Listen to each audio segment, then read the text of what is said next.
মূলত মাননীয় মুখ্যমন্ত্রী সিঙ্গুরে মাননীয় প্রধানমন্ত্রী যে ঐতিহাসিক সভা হয়েছে, যে জনজোয়ারে প্লাবিত হয়েছে, মাননীয় প্রধানমন্ত্রী সিঙ্গুরের মাটি থেকে যেভাবে বলেছেন এই রাজ্যে বিনিয়োগ, ইনভেস্টমেন্ট, শিল্প তখনই আসবে যখন আইন শৃঙ্খলা ঠিক হবে। তাই প্রধানমন্ত্রীর এই সফল সভাকে দেখার পরে এরা চিন্তিত হয়ে তৎক্ষণাৎ এক সপ্তাহের মধ্যে মুখ্যমন্ত্রীকে ওখানে ছুটে যেতে হচ্ছে। কোথায় যাচ্ছেন? যেখানে এই মুখ্যমন্ত্রীর নেতৃত্বে টাটা গোষ্ঠীর তৈরি হওয়া কারখানাকে ডিনামাইট দিয়ে উড়িয়ে দিয়ে টাটাকে তাড়ানো হয়েছিল। আমার কথা নয়, প্রয়াত রতন টাটার কথা। তিনি বলেছিলেন আমিকে মাথায় ট্রিগার রেখে এই রাজ্য ছাড়তে বাধ্য করলো, আমি ব্যাড এন্ডকে ছাড়লাম। অর্থাৎ আমার কথা নয়, মাননীয় রতন টাটার কথা। ব্যাড এন্ডের নাম হচ্ছে তৎকালীন বিরোধী দলনেত্রী মমতা বন্দ্যোপাধ্যায়, এবং আমি গুড এম এর কাছে যাচ্ছি।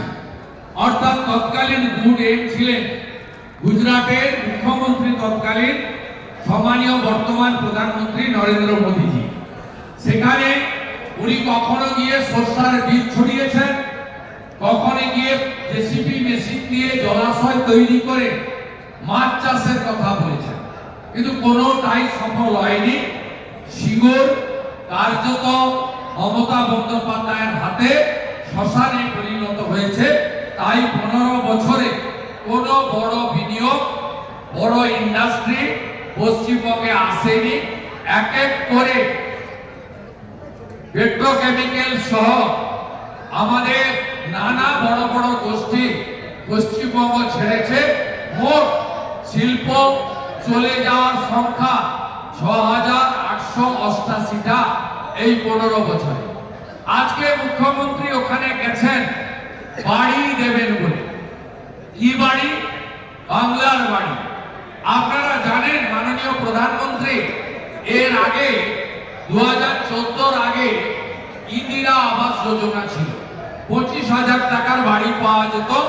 একটা গ্রাম পঞ্চায়েতে 2-3টে করে বাড়ি বছরে আসত। মাননীয় প্রধানমন্ত্রী দায়িত্ব নেওয়ার পরে 2015 সাল থেকে তিনি 1,25,000 টাকা সমতলে, 1,65,000 টাকা পাহাড়ি এলাকায় প্রধানমন্ত্রী আবাস যোজনা চালু করেন, এবং শহরে 3,55,000 টাকা বাড়ি তৈরির স্কিম প্রধানমন্ত্রী আনেন।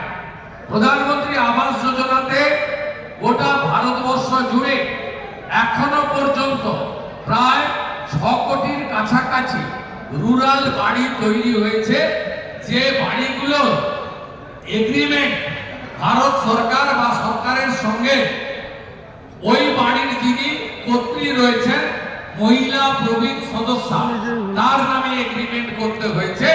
এটাই প্রধানমন্ত্রী নারী ক্ষমতায়ন, নারী সশক্তিকরণে তার সবচেয়ে বড় উদাহরণ। 3 দিন ধরে আনন্দবঙ্গে যেভাবে প্রমাণ হয়েছে এই রাজ্যে সরকার নেই, সরকার কার্যত চোখ বন্ধ করে আছেন, এবং মুখ্যমন্ত্রী তার বাড়ির অদূরে এই ঘটনা ঘটার পরেও তিনি একাধিক আনন্দ অনুষ্ঠান, রাজনৈতিক কর্মসূচি, আইপ্যাক প্রণীত নানা ধরনের নির্বাচনী নাটক, ড্রামাতে অংশগ্রহণ করছেন, কিন্তু আনন্দপুরে তিনি যাওয়ার একবারও সময় পাননি। পরিবারগুলোর খোঁজ নেওয়ারও সময় পাননি।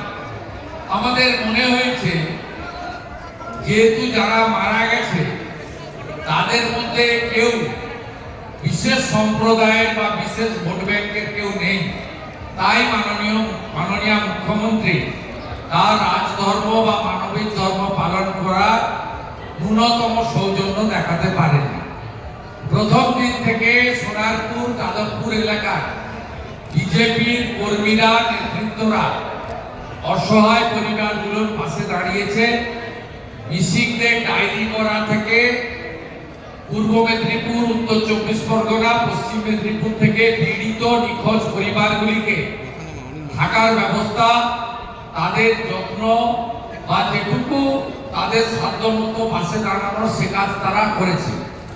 ভারতীয় জনতা পার্টির পক্ষে বিধায়ক অশোক দিন্দা তিনি লাগাতার গত দুদিন ধরে ওখানকার স্থানীয় পুলিশ প্রশাসনের সঙ্গে কথা বলে পরিবারগুলিকে নিয়ে তারা যা যা করণীয় ডিএনএ থেকে শুরু করে সব কাজটাই করছে এবং মাননীয় রাজ্য সভাপতি শ্রমিক ভট্টাচার্য এবং আমি সহ প্রমুখ নেতারা তারা অশোক দিন্দার সঙ্গে আমরা রীতিমতো যোগাযোগ রেখেছিলাম।